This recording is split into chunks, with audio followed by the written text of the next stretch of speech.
नमस्कार दोस्तों, मैं हूं प्रोफेसर भावना और मीडिया डिक्शनरी में आप सभी का बहुत बहुत स्वागत है।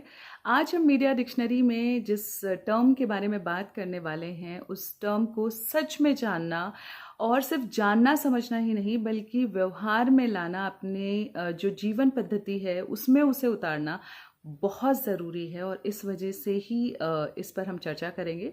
तो जो हमारा टर्म है वो है डिजिटल मिनिमलिज्म। मिनिमलिज्म का मतलब होता है न्यूनतावाद, यानी कम से कम ज़रूरत की चीज़ों के आधार पर जीवन को जीना। और कहा भी गया है, बड़े बुजुर्ग हों हमारे, चाहे हमारे ऋषि मुनि हों, उन सब की ज़िंदगी में ये चीज़ें कहीं ना कहीं परिलक्षित होती थी कि वो बहुत ही सादा जीवन जीते थे। और कहा भी जाता था कि जीवन जितना सादगी भरा होगा उतना सहज, सरल, निर्मल होता है। और जितना ज़्यादा आपको चीज़ों की ज़रूरत होती है, जितना ज़्यादा हम उपभोक्तावाद की ओर बढ़ते जाते हैं, क्योंकि जो ये बाज़ारवाद है वो भी तो उपभोक्तावाद को ही बढ़ावा दे रहा है। वो चाहता है कि हम ज़्यादा से ज़्यादा चीज़ों को कंज्यूम करें, ज़्यादा से ज़्यादा बड़ा मार्केट तैयार हो और इससे बाज़ार को फ़ायदा मिले। तो डिजिटल मिनिमलिज्म दरअसल एक जीवन पद्धति ही है। और डिजिटल मिनिमलिज्म जो ये टर्म है, इस टर्म को जो कॉन्सेप्ट में लेकर आए वो कंप्यूटर साइंस के एक प्रोफेसर हैं जिनका नाम है कार्ल न्यूपोर्ट। उन्होंने डिजिटल मिनिमलिज्म नाम की अपनी किताब लिखी जिसमें उन्होंने इसके सिद्धांत को बताते हुए कहा कि डिजिटल मिनिमलिज्म का मतलब होता है कि आप किस तरीके से डिजिटल टेक्नोलॉजी, डिजिटल डिवाइसेस का इस्तेमाल करके अपनी ज़िंदगी में वैल्यू ऐड कर सकते हैं। यानी कि आप टेक्नोलॉजी का बेहतर से बेहतर इस्तेमाल कैसे कर सकते हैं और उसका ओवर कंजम्पशन किए बगैर, यानी ये जानते हुए कि आपको कब, कहाँ, क्या, कितना इस्तेमाल करना है, कौन सी चीज़ें आपके लिए फ़ायदेमंद है और कौन सी चीज़ें आपके लिए फ़ायदेमंद नहीं है, और वहाँ जाकर बस आपका एक तरीके से टाइम वेस्ट होगा। तो अगर आप ये जानते हैं कि ये चीज़ मेरी ज़िंदगी में वैल्यू ऐड करने वाली है तो आप उसको सीखते हैं, उसको अपनी ज़िंदगी में व्यवहार में लाते हैं। और जो चीज़ें आपके मतलब की नहीं है, जो व्यर्थ में आपका टाइम बर्बाद कर रही हैं, और सिर्फ टाइम ही बर्बाद नहीं कर रही हैं बल्कि बहुत सारे थॉट प्रोसेस भी आते हैं जो पॉजिटिव, नेगेटिव, हर तरीके के होते हैं, और इन सारी चीज़ों में आपकी जो ऊर्जा है वो भी कहीं ना कहीं जाती है। तो आप उन सारी चीज़ों को फिल्टर कर देते हैं, उसको अपने तक आने ही नहीं देते हैं, और इसे ही डिजिटल मिनिमलिज्म कहा गया है। आज डिजिटल मिनिमलिज्म की इसलिए भी बहुत ज़रूरत है क्योंकि जिस तरीके से हमारा मीडिया कंजम्पशन बढ़ा है, ख़ास तौर से डिजिटल टेक्नोलॉजीज़ के आ जाने के बाद से, चाहे वो हमारा एंटरटेनमेंट डोज हो, सिर्फ युवा ही नहीं बल्कि हर उम्र के जो लोग हैं उनका जो एंटरटेनमेंट कंजम्पशन है या एंटरटेनमेंट डोज आप कहें, वो बहुत ज़्यादा बढ़ गया है।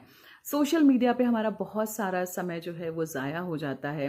बहुत सारे लोगों को ऑनलाइन गेमिंग का शौक़ होता है, टेक्सटिंग, चैटिंग, या फिर अगर आप कहें तो हम सोशल, पर्सनल और प्रोफेशनल नेटवर्किंग के लिए भी कहीं ना कहीं इंटरनेट पे, सोशल मीडिया प्लेटफॉर्म्स पर एक्टिव होते हैं। उसमें भी बहुत सारा समय हमारा जाता है। लेकिन जो चीज़ें अच्छी हैं, जो चीज़ें कहीं ना कहीं आपकी ग्रोथ के लिए हैं, तो वो आपकी लाइफ में वैल्यू ऐड कर रही हैं, डेफिनेटली हमें उसमें टाइम स्पेंड करना चाहिए। लेकिन जहाँ पर आपको मिल कुछ नहीं रहा है, ठीक है, थोड़ा बहुत एंटरटेनमेंट अपना मूड ठीक करने के लिए अच्छा है, लेकिन हर समय सिर्फ एंटरटेनमेंट एंटरटेनमेंट एंटरटेनमेंट, हम सिर्फ रील्स रील्स रील्स रील्स देखे ही जा रहे हैं या फिर बिंज वॉचिंग कर रहे हैं, तो उससे हमारे शरीर पे तो असर होता ही है। हमारा जो दिमाग है, या फिर आप कह लें हमारी जो मेंटल वेलबींग है, वो भी प्रभावित होती है। और इसी वजह से डिजिटल मिनिमलिज्म इसकी बात करता है कि आज हमें इन सारी चीज़ों के बारे में सोचने की ज़रूरत है और डिजिटल मिनिमलिज्म को अपनी लाइफ में प्रैक्टिस करने की ज़रूरत है।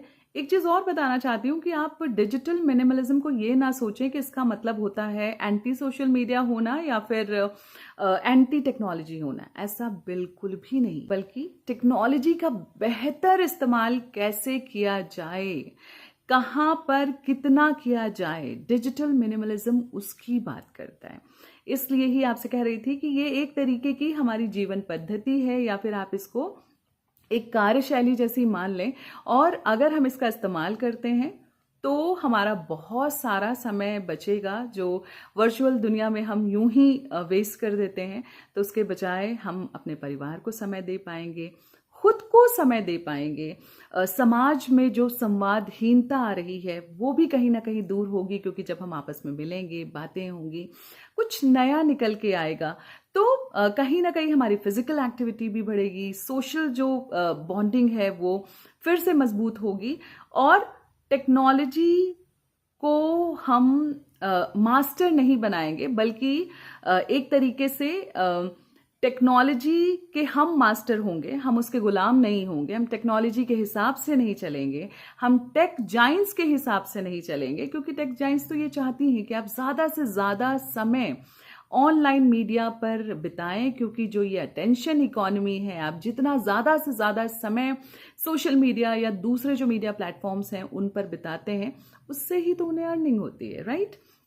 तो इसलिए हम उनके हिसाब से नहीं चलेंगे, उनके कंट्रोल में नहीं होंगे, बल्कि हम खुद डिसाइड करेंगे कि क्या हमारा मीडिया डाइट होना चाहिए।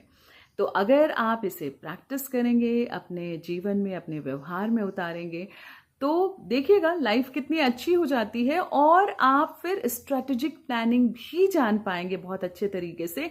और आप ये भी जान पाएंगे कि टेक्नोलॉजी का हमको कितना इस्तेमाल करना है, और कहाँ हमें टेक्नोलॉजी पर रोक लगानी है, यानी कहाँ हमें डिजिटल डिटॉक्सिफिकेशन की ज़रूरत है। उम्मीद है आपको ये टर्म अच्छा लगेगा, और इस टर्म को सुनने के बाद आप इसे व्यवहार में लाने की कोशिश भी करेंगे। तो ऐसे ही मीडिया डिक्शनरी पर हमारा साथ दें, क्योंकि हमारा प्रयास है कि हम मीडिया डिक्शनरी के माध्यम से जन जन तक पहुँचें। और मीडिया जैसा जो एक कॉम्प्लिकेटेड विषय है, मीडिया जो कहीं ना कहीं प्रत्यक्ष या परोक्ष रूप से हर किसी को प्रभावित कर रहा है, उस मीडिया के बारे में लोगों तक जानकारी पहुंचाएं, और मीडिया साक्षर भारत की ओर हम कदम बढ़ाएं, इसमें हमारा साथ दें। बहुत बहुत धन्यवाद।